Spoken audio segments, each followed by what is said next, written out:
Here come two words for you. Purple Live. This is Purple Live with Matthew Coller. All right, welcome into Purple Live. Matthew Coller along with ESPN's Minnesota Vikings reporter, Courtney Cronin. A lot to talk about this evening. We will have Mike Triplett from ESPN in New Orleans, and he's going to talk about where the Saints are at coming off of a little bit of help from the wind in their victory against the Baltimore Ravens. But the Saints are rolling, so we're going to talk to him later on this hour. But the biggest news of the day just coming down about half an hour ago, Everson Griffen, Viking star defensive end, will be returning to team activities after dealing with a mental health situation since week 3. And we've talked quite a bit about Everson Griffen and how the Vikings will handle this situation and bringing him back in and setting the model out for other franchises to be open in dealing with a mental health issue. So put that aside. And let's think about the football element of this, because Everson Griffen is a huge part of this football team, Courtney. So to get him back, whether it's this week or down the line, it could take this defense from being very good the last few weeks against teams you should be good against to where they were last year, considering a lot of the other parts have been coming together over these last few weeks. Yeah, week 3 through, I believe, right up until week 5, they had given up a league high in yards per attempt, and that was without Everson Griffen. And certainly it's a product of the offenses they were facing, and a lot of play action, changing of launch points, so on and so forth with the scheme. But getting Griffen back in there whenever it happens, and I am personally, just from right now, we don't know that much other than he is resuming team activities tomorrow. If he will return to the Saints game, it certainly would give them a boost against, Drew Brees and the highest scoring offense in the NFL. But I think you're also looking to maybe mitigate. Maybe this is too much too soon. We don't know. But getting him back at some point takes this defense, which has been working its way through this season, to get back to where it was. And we're now starting to see the last 3 weeks signs of that 2017 dominant defense, the goal line stops, the turnovers forcing turnovers in the red zone, the 20 straight third down stops that they had from the end of week 5 through third quarter in week 7. The elements are there. The pieces are there. If you get Everson Griffen back, it could take him to him being back could take them to the next level. But you also, I just try to couch this a little bit. We don't know what kind of state he's coming back in. We don't know if he's been working out the last few weeks. We don't know how much, film and all that stuff. Of course, he's an intelligent and very, very good football player. He's a Pro Bowl defensive end multiple times, been doing this for 9 years. But the day in and day out grind, that might take a little bit of time to get back into, and I think people should be sensitive to that. And something that has sort of come about with Everson Griffen's absence that will add to this defense when he returns is the depth. Oh, yeah. And we talked about it all offseason, like, hey, why haven't they signed anybody or a pass rusher or something like that? And we kind of assumed that Anthony Barr was going to be the guy that stepped into a defensive end role at times. That didn't happen, but they clearly saw the writing on the wall that Stephen Weatherly was ready to take the next step. So what this allows them to do potentially, we'll see how it plays out, but potentially they could have Everson Griffen come back this week or next and not have to play the whole game. Yep. Because he's a guy that is used to playing 95% of snaps, every snap of most games, and he doesn't have to do that now with the fact that they have Stephen Weatherly, and even Jalen Holmes got a sack last week, that they're able to rotate on defense. I think that will help Everson assimilate himself back into the defense. It's a defensive line rotation we've been talking about since camp, right? Now in this circumstance, they may actually be able to use it effectively with their edge rushers. Jalen Holmes, you bring up a guy who was not projected to be a 4-3. He was not projected to be strong enough as a fit to be a 4-3 defensive end. And that's why the Vikings projected him at least, to bring him in here to be a 3-technique tackle, because he had done it some in college. I've been incredibly impressed with him in the limited snaps we've seen, but particularly in that Jets game last week. He's come a long way for a guy that, we weren't expecting to have to play much this year at all. And he's, from shifting, you're taking all your snaps inside at 3-technique tackle behind Sheldon Richardson to reverting back to, what he was doing in a limited role behind the Bosa brothers and, a handful of other pass rushers at Ohio State. He has shown a good body of work in limited sample size. If you have a thought on Everson Griffen coming back, we'll also have a few other topics we're going to touch on today and talk with Mike Triplett of ESPN covers the Saints. But feel free to chime in. 651-646-8255 is the number. Purple Live is the show. Matthew Coller along with ESPN's Courtney Cronin. And even if Everson Griffen does not come back as a player who's an every down defensive end right away, and that's what he will be as we go along. But if it's this week that he comes back, there's an intimidation factor that goes along with Everson Griffen that very few players in the NFL have. That even we asked Mike Zimmer about when certain guys are in or not, how much does that make of a difference for game planning? And his answer was like, not really, not a whole lot. Everson Griffen, it would, because now you have to pay attention to him. You have to be aware of when he's out there and how you're going to deal with him, because even though New Orleans has a great left tackle, still Everson Griffen got to Drew Brees in that NFC divisional game last year, and he's able to beat anyone in the league from that position. So the New Orleans Saints, just by the fact that Everson is back and this announcement has come out today, they have to have that in the back of their mind that he might be out there, and they have to find ways to deal with that. Yeah, I think it makes their game plan, it's the obvious statement. It makes it a lot tougher because you're either game planning for him and you're coming up with, the solution for going against this defense without him. And now you're going to have to prepare in a way that you probably wouldn't have to if it was just Stephen Weatherly, if it was just Tashawn Bauer and the combination Jalen Holmes. I think, Griffen complicates things for teams. I mean, he's so explosive in coming off the edge and, being able to move around too and, get into the backfield and really disrupt quarterbacks. I mean, of course, the sack numbers are there, but he does it in so many other ways, just how versatile his pass rush is. That's something that, very few guys, as you mentioned with Mike Zimmer in the game plan, saying, well, sometimes it's more so just, who's in there at the time. Which is kind of funny because every time we ask about, is so-and-so going to be active this week? I don't know. We'll see. But Everson's in a different category. He's a player that's in a class of his own, along the lines of the Von Miller types is what you were talking about earlier, where guys like that can single-handedly disrupt a game. What do you think about the potential of the defense as a whole if Everson Griffen over the next few weeks is back to being the player that we're used to seeing Everson Griffen, which I know is very unclear. We don't know this. We don't know the situation, especially since we haven't had a chance to ask or get any answers from the Vikings about where he stands now with his mental health situation and with his playing shape and all those types of things.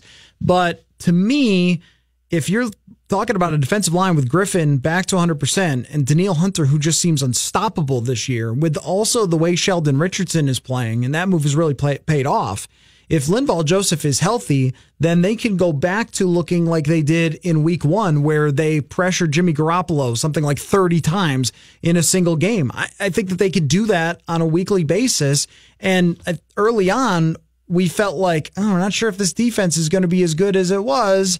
That it has the potential with him coming back to be what they were expected to be. And I think when we look a month ago, back, to the Rams game and even before that with Buffalo and some of the stuff that we saw in the first 2 weeks, it's pretty obvious now that they were changing up some things on defense, trying to almost overcomplicate. And I know that that's what Anthony Barr told us last week about simplifying things, but the wrinkles that they were throwing in were expected to take this team some time to get used to and be able to master, which I think is why you saw some of the miscommunication on the back end and, the emphasis that Zimmer places on his pass rush. It seems like it kind of balanced itself out, that maybe the stuff that was going on up front, wasn't just so, the focus there 70% of the time, everything on the back end in the scheme that you're doing back there 30%. I think it found a way of working itself out now, and adding Griffen back into that mix is only going to, I think, continue to trend upwards. But, I'm not surprised. In retrospect, you look back at this 4 weeks of a lot of miscommunication and a lot of blunders that went on throughout the defense. Really shouldn't surprise anybody because they got exposed in that NFC Championship game. They had to do something to turn it around. I mean, basically back to the second half of the New Orleans game.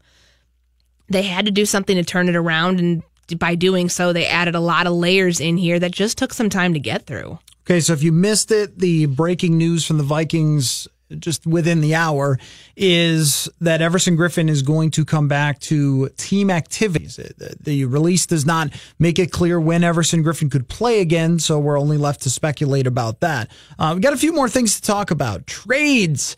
My Twitter has been blowing up with trades for the last few days, and we've seen a couple in the NFL.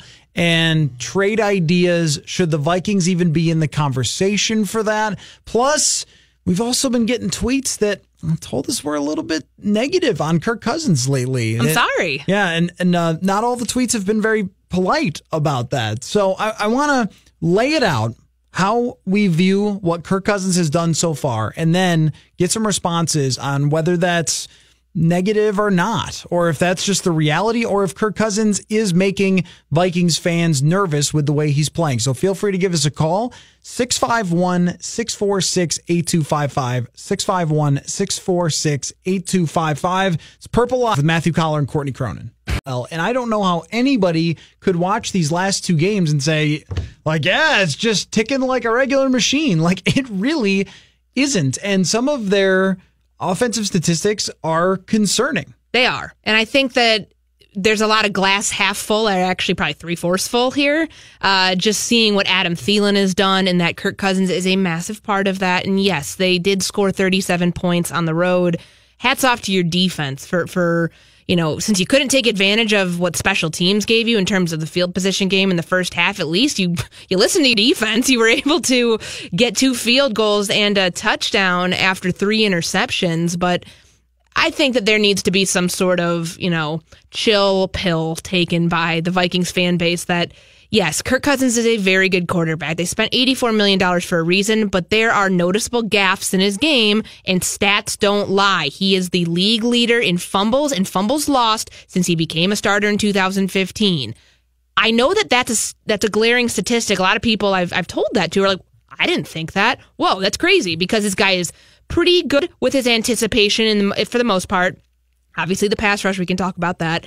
But accuracy, arm strength, tight window throws, very, very good. And then you have this one outlier that even Mike Zimmer says it's a cause for concern. So I don't know how we're the bad guy here. Don't shoot the messenger. Kirk said the offense was all over the place, all over the map on Sunday. And it was. I don't know what game you guys were watching if you didn't think that throwing a backwards pass for the second time in 3 games was a problem. Okay, so the question at hand here, and feel free to jump on, we'll take some calls here, 651-646-8255, is when laying out some of the shortcomings of Kirk Cousins' game, are we focusing too much on them as compared to the big picture of the Vikings offense being pretty good? Pretty good. I would not be ready to say that they're a really good offense. I would be okay saying they're pretty good, and they took advantage of a bunch of turnovers but didn't have a great day in New York. Let's start us off with Valent here in Columbus. What's up?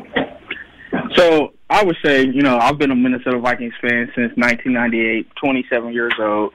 And I see both sides of it. I would say that I see how if we take those bad things away, for instance, in the Buffalo game, take away those fumbles, we're still in the game, and that's an extra win on our record.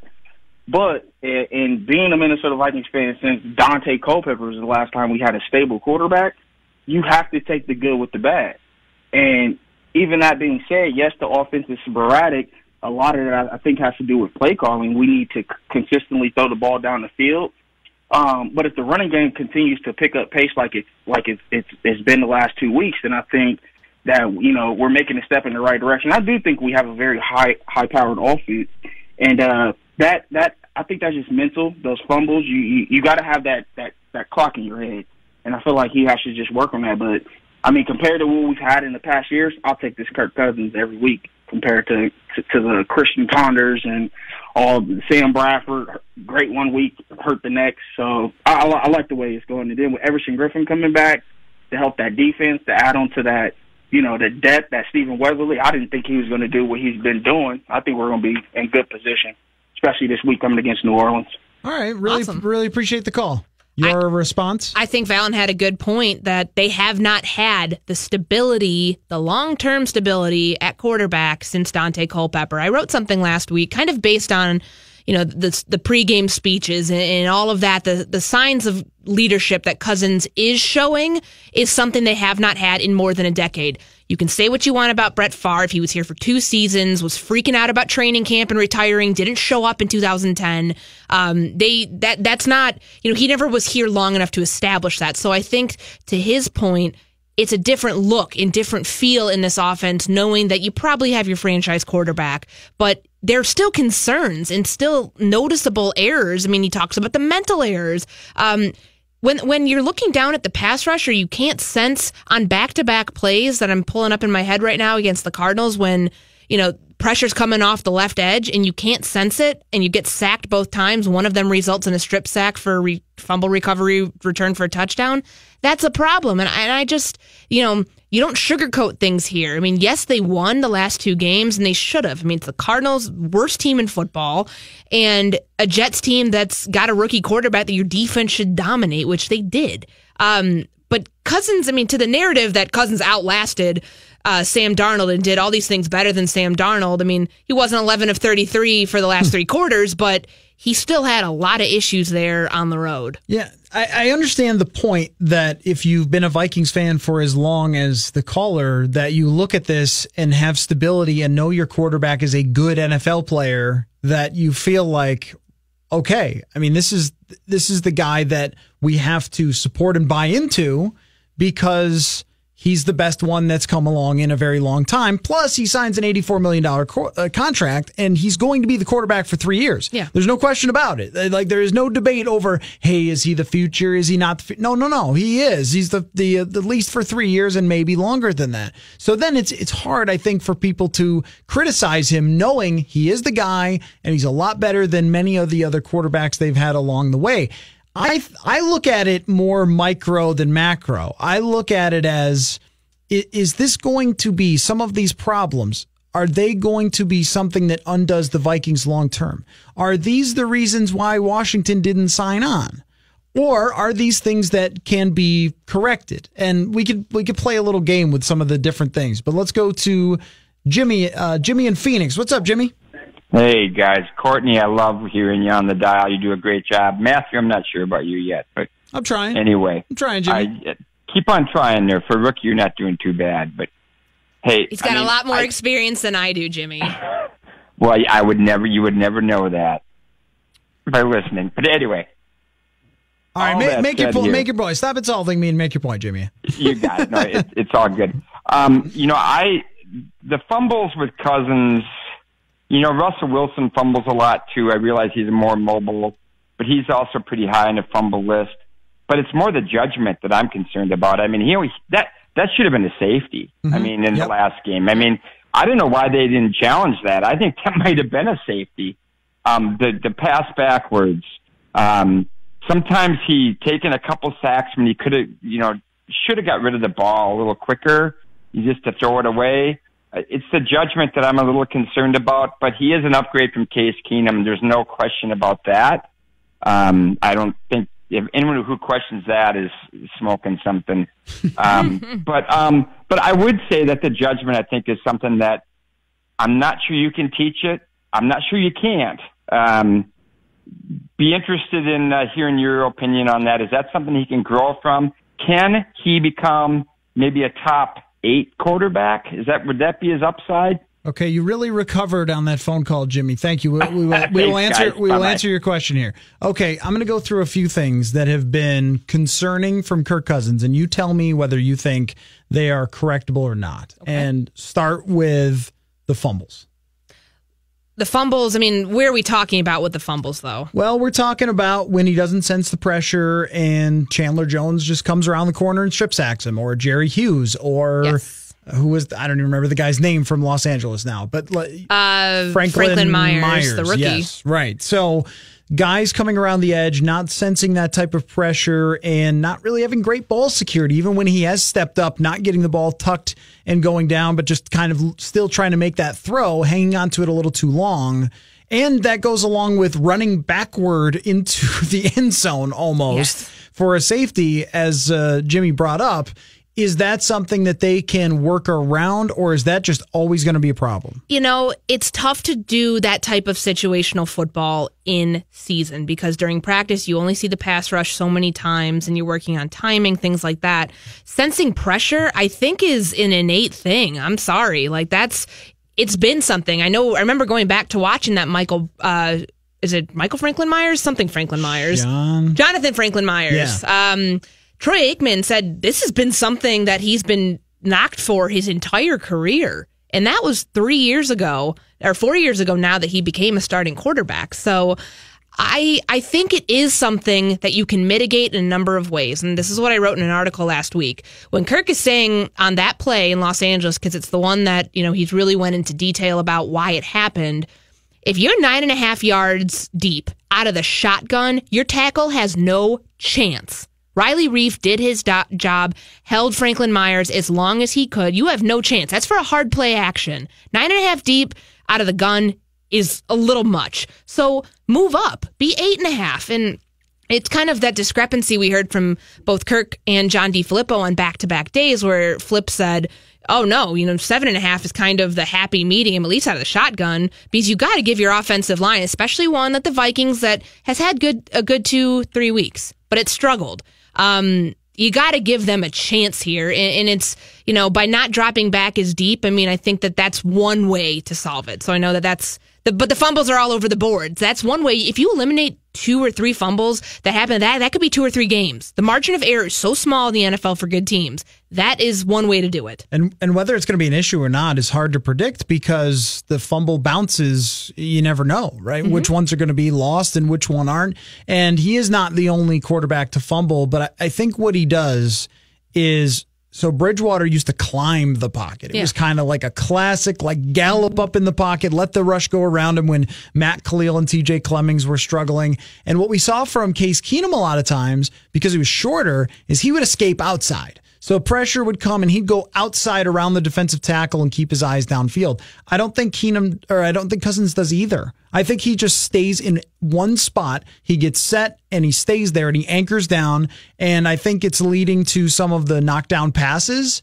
And I think it's leading to the issue with fumbling and some of the sacks that happen is he's always in that same spot and he doesn't have that, I'm going to pull it down and go. So I think that's one of the issues to me that you're not going to be able to solve. You just have to keep trying to work around. Let's go to John in Cottage Grove. How are you, John? Hey, I'm doing good.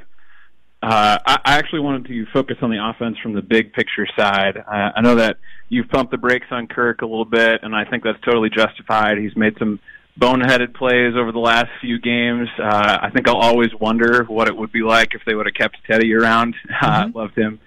But when I see some of the struggles to get going the offense has had, or even some of the slumps that they've gone through where they can't seem to get anything going, how much can all of that still be the newness that they're going through? We've got a new quarterback.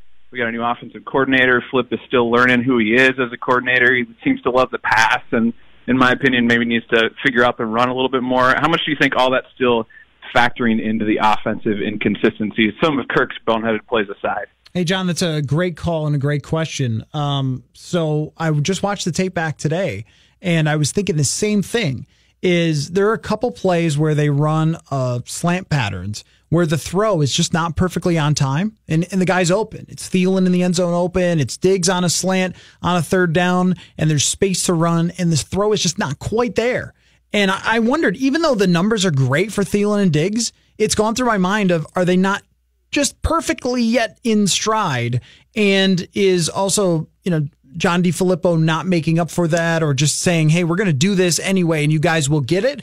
Last year, they used so much play action. They used so many screens and dump offs. And it seems like they're saying, no, we're going to continue to run these things until they work because they are getting receivers open. So that's kind of what I saw there. And as far as the other part of it, which is run, it was really interesting to me that Mike Zimmer mentioned in postgame, we've got to run sometimes on second down. And I even looked this up today that they barely ever run in the red zone just at all. And that was supposed to be a big part of the game plan, that was supposed to take pressure off the quarterback. He said that in February. I do wonder sometimes just kind of about the flow of the offense because they haven't been running on third down at all, just to even switch up the look. Yeah, on third and short. And I mean, granted, they didn't have a lot of third and shorts against the Jets because they kept finding themselves in, third and 11, third and 14. But it's, I feel like every single week we go back and forth from John DeFilippo is, the Messiah, and, other weeks where, plays aren't developing fast enough, et cetera, et cetera.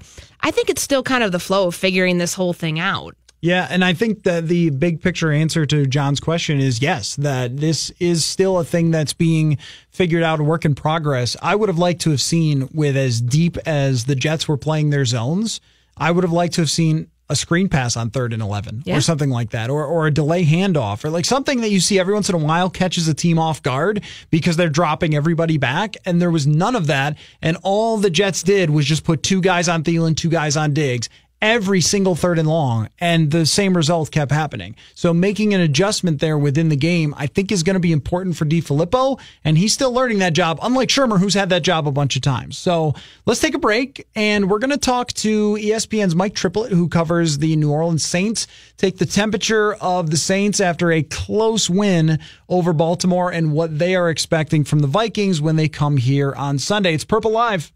It doesn't seem like he should retire too.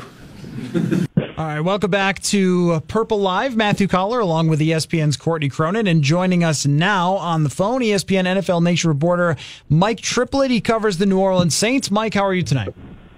Doing great. How y'all doing? I'm doing very well. Fantastic. Let's start with Drew Brees. Now, last year, I got to say, just as a reporter, his performance in the second half of the divisional game against the Vikings, if not for the Minneapolis Miracle, I think goes down as just pure legendary Drew Brees. What is the feeling from the Saints going into this week, going into this game? Is the miracle behind them, or is it still sort of reverberating in the conversation there? Well, first of all, I agree with you on Brees in the playoffs. It's funny because last year, the way the season played out for the Saints, they just didn't have to come from behind very much at all. They had that great run game. Their defense played really well. And Brees' numbers were just down across the board. He was very efficient. He actually set the NFL record for completion percentage for the 3rd time in his career. But, just not a lot of touchdowns, not a lot of yards because they didn't need it, but then in both playoff games they needed it, and he delivered. And this year they've needed him a lot more, and man, oh man, he's delivering. I mean, last season combined with this season, he is playing as well as he ever has. So they're ready. They're coming in. I don't know that they necessarily look at that game as like a revenge game, but certainly that's sort of a measuring stick game. I mean, they started their year and ended their year in Minnesota last year. They were a lot better the second time around, and I think they think they're probably even better this time around. So that's absolutely a monkey they want to get off their back.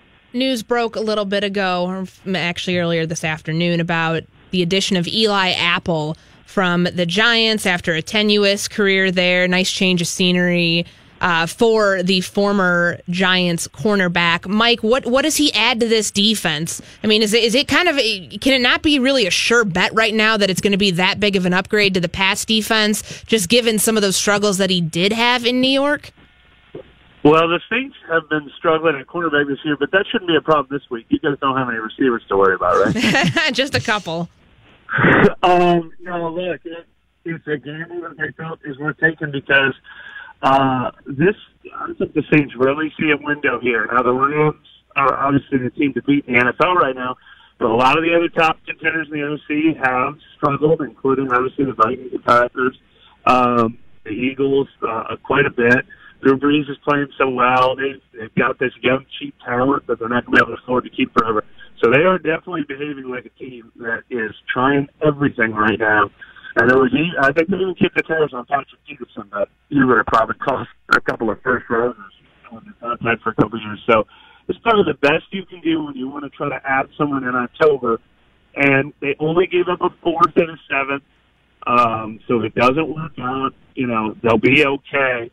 But if it does work out, and he's a talent upgrade, that's been their biggest flaw this year. Even though their defense has been playing better the last 3 weeks, they're still giving up that deep passing play too often.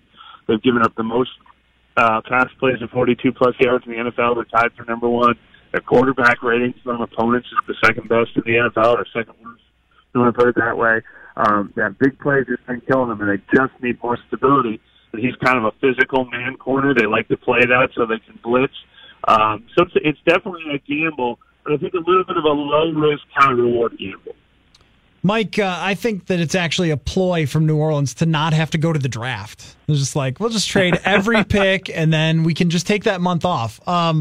So I don't get to be on the big ESPN draft show. That's right. That's right. Green room and look sad and bored. So what is your view of Kirk Cousins and how this Saints defense will match up with him? Because we've been talking a lot about some of his fumbling issues and how often he's been pressured this year. If there's one area, Mike, where they can give him some problems, it seems like it would be off the edges and to be able to get in his face a little bit. But what have you seen from games in the past that he's gone up against the Saints and how they've matched up with Cousins?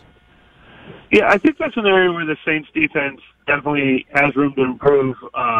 Maybe it's a little bit of a sleeping giant, though. Cameron Jordan was as good as any defensive end in the NFL last year, and is real disruptive. And then Alex Okafor, the veteran on the other end, is playing fairly well as of late. And then they have the rookie first-round draft pick, Marcus Davenport, who's shown a lot of flashes lately. So I think they would love to wreak a little havoc there and force some mistakes by Cousins. The Saints have only forced 5 takeaways all year. It's probably one of the most disappointing stats on their entire team.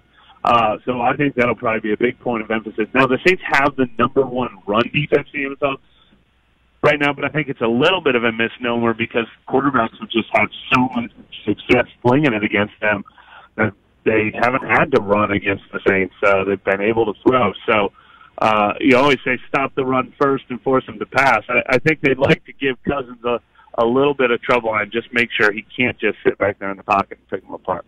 How different was the win against Baltimore? I mean, this is not a team that typically trails by double digits on the road and is able to overcome that. I mean, this seems like it has a different feeling, like a team that at this point in the season, almost the halfway point, is finally clicking. I mean, obviously the first loss to Tampa Bay, kind of the misnomer there, but then rattling off 5 straight wins. I mean, it seems like they're riding almost an even hotter streak going into this rematch of the Miracle game than the Vikings are, just kind of by the way that they did this in Baltimore. No question. And I wrote, it's hard to say which win was more impressive. The 2 weeks earlier, remember, they were on Monday Night Football, and the night Breeze broke that record, and they just rolled the Redskins. 43-19. Everything they did on offense worked right out of the gates. Had, almost like 30 points at halftime. I can't remember exactly what it was.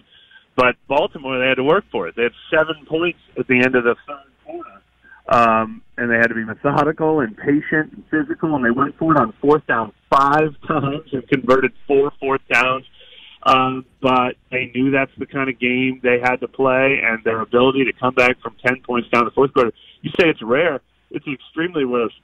ESPN Stats and Info gave us a number. In their history, when trailing by double digits on the road, they had been 2-121.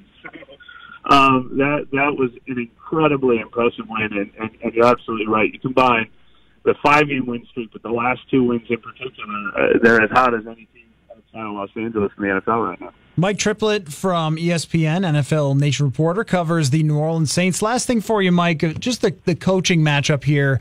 To me, you just couldn't ask for one that's much better than Sean Payton against Mike Zimmer, the offensive guru, the defensive guru. Both guys have the Bill Parcells connection. It feels like, even though this is just a regular season game and it doesn't determine who's representing the NFC in the Super Bowl or anything like that, it feels like because this is a matchup of coach titans and 2 teams with Super Bowl aspirations, that the pressure here is just turned up for both coaches.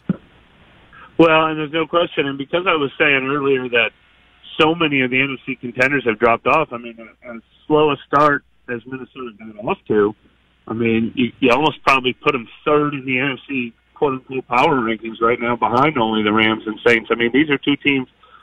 If the Vikings win this one, all of a sudden you're talking about being in contention for the number 2 seed. So this is a matchup of NFC Titans, I think, right now, especially when you talk about what they went through last year. And Peyton, the offensive guy, and Zimmer, the defensive guy, were old friends, and have been going at each other for a long time. I don't think you can overstate what a sort of awesome matchup this is early in the season. Mike, do you have your coat ready for this weekend? It's not going to be that cold. It's like low 50s. It was just last weekend. It was like 88 with like a heat index of 95, and we were miserable out here. So I would almost claim that I'd want it, but I better be careful what I wish for. All right, Mike. Well, it'll be warmer than the last time you were here. So thank you for thanks for popping on, and we'll see you Sunday.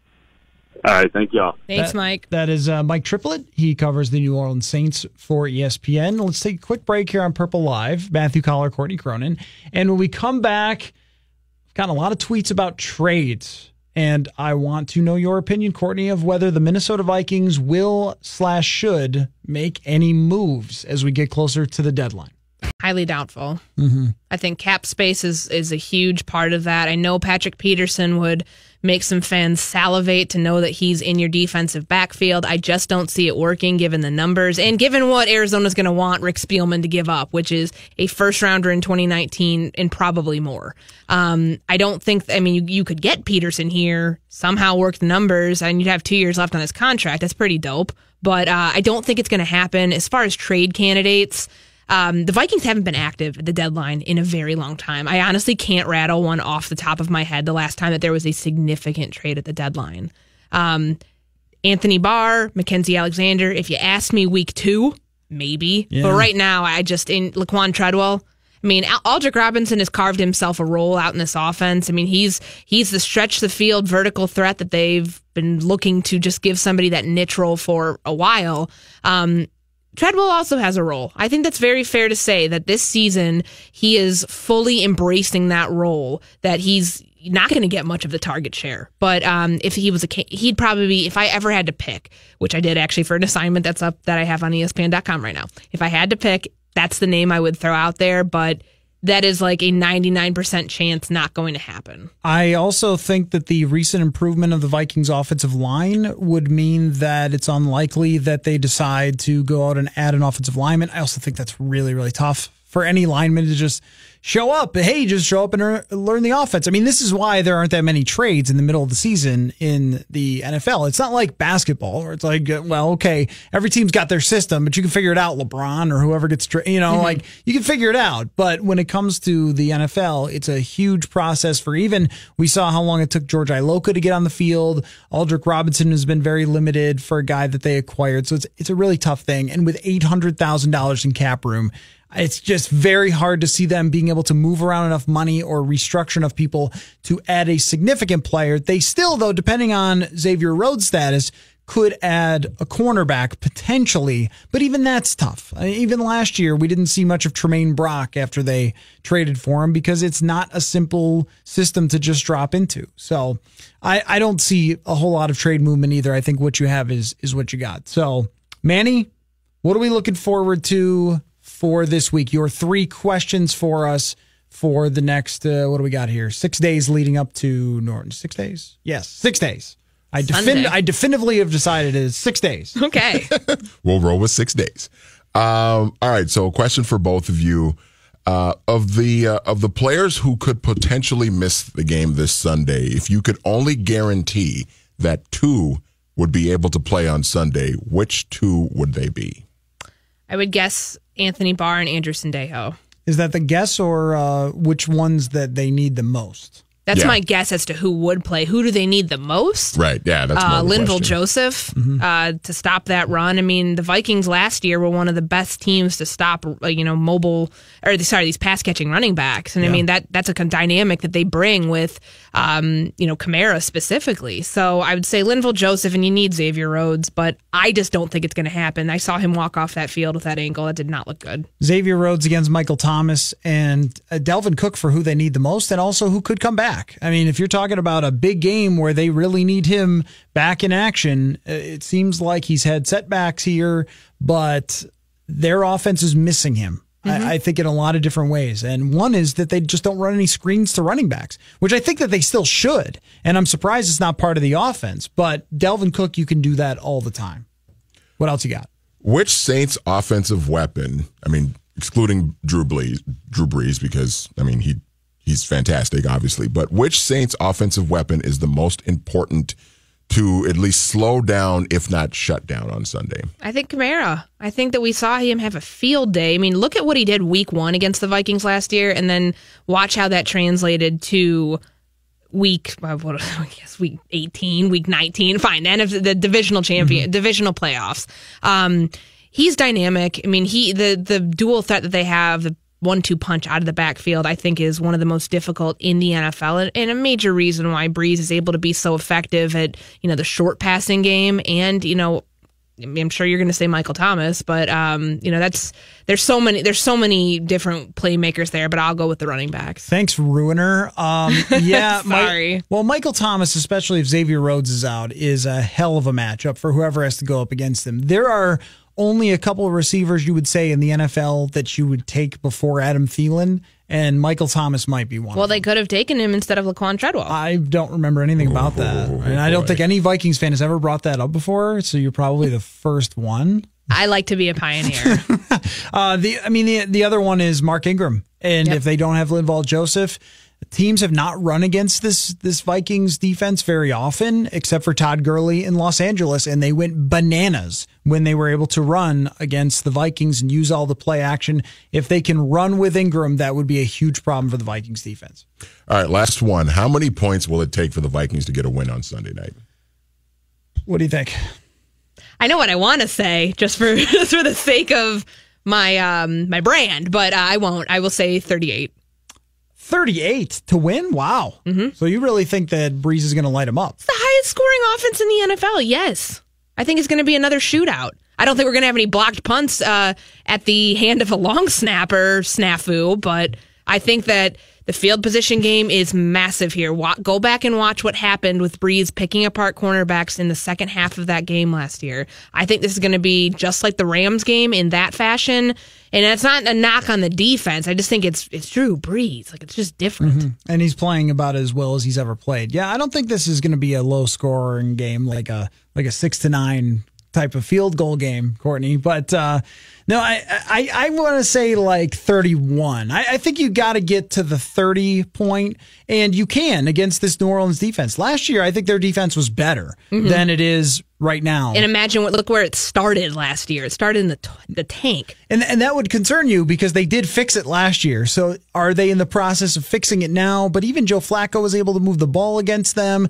The Vikings' expectation should be to put up in the upper 20s and 30s. But I'll say if they get to 30, they can win that game. But anything less than that would make you nervous against Drew Brees. So thank you, Manny, for that. And let's close it out here with Drew Brees for a second. When it comes to ranking the quarterbacks you don't want to play in a huge game, I mean, Tom Brady's number 1. Drew Brees number 2. Tie with Aaron Rodgers. I have Rodgers number 1, Brady number 2, Brees 3. I mean, I think it's semantics, though, at that point. I think Aaron Rodgers is the best quarterback in the NFL. I do. And I mean, I know that's, there will be other people saying, oh, it's Tom Brady. No, it's, it's Drew Brees. I mean, Brees has been number 1 before. I just think right now, I mean, I don't know. I think it's too hard to pick. Number 1 in the league in quarterback rating for Brees right now. Not just if you're factoring in what they have around them, then Aaron Rodgers probably isn't number 1, even though he's the most talented. Sure. Because if we're just talking quarterbacks. If we're just talking quarterbacks. And I would throw Russell Wilson into that category as well. And Roethlisberger always seems to just find it. Like, even though he could look like trash for like weeks in a row, and then it'll be the playoffs. And last year against Jacksonville, if they had stopped Blake Bortles, which... wow, if you can't stop Blake Bortles, then you had some troubles last year. But Roethlisberger's just making crazy throws. I would put him in that category too. But Brees is in the big 3 of right now of guys you don't want to face in a huge game, which would mean if they can win this one, talk about confidence boost the rest of the way. And it's interesting what Mike Zimmer said just about, Brees is 39 right now, and he's playing some of the best football of his career, just through his 500th touchdown pass. What Tripp brought up earlier, with his completion percentage and kind of what he's coming off from last season. And being able to get that win in Baltimore is nothing shy of monumental. 2 for 121 in those situations, on the road, trailing by double digits, and Brees is the catalyst for that comeback. I think he's playing some of the best football of his career. And Vikings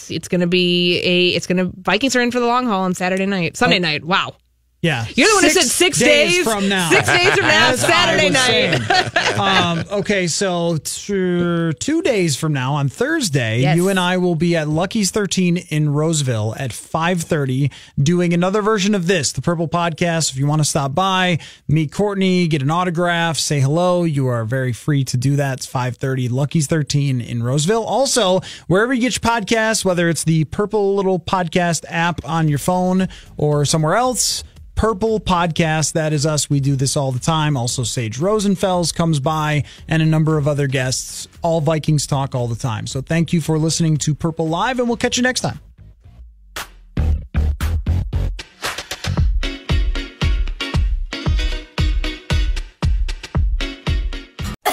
Why is your bank so smoky? It's cool, huh? And check out all the mirrors, too. Your bank is all smoke and mirrors. Yours isn't? Nope. Santander texts or emails me alerts, so I always know what's going on with my money. Respect adds up at santanderbank.com. Withdrawing. I'm Ben Thomas with an AP News Minute. Sandra Day O'Connor says she has the beginning stages of dementia and probably Alzheimer's. The first woman on the Supreme Court says it's to the point that she's no longer able to participate in public life. As the migrant caravan makes its way into Mexico, the UN Refugee Agency says countries along the route have responsibilities. Individuals fleeing persecution and violence need to be given access to territory and to refugee status determination procedures. Stocks have rebounded a bit as Wall Street heads towards the close. The Dow was down more than 500 points this morning amid growing concerns about slowing economic growth in China and President Trump's aggressive trade policies. You in for tonight's Mega Millions drawing? New Yorker Mike Messina is, despite the odds. At 320 million to 1, not good. But I'll take a small piece of the American dream any way I can get it. The jackpot stands at $1.6 billion. I'm Ben Thomas.